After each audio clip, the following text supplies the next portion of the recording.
Sometimes we need to take a step back and gain perspective. In the book of Revelation, it says clearly that every person will be judged according to their works. The focus is on how we lived, our actions, our obedience, and whether we walked in covenant with our Creator.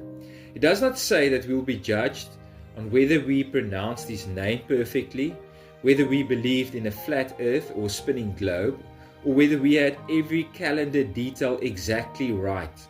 Those debates can distract us from the weightier matters.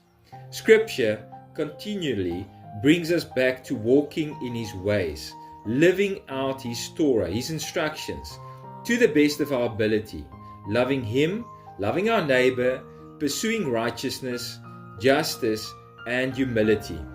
Being in covenant means a life of obedience and faithfulness, not winning arguments. In the end, what will matter is whether our lives reflected His ways and whether we truly sought to walk in them. May Yahweh bless you.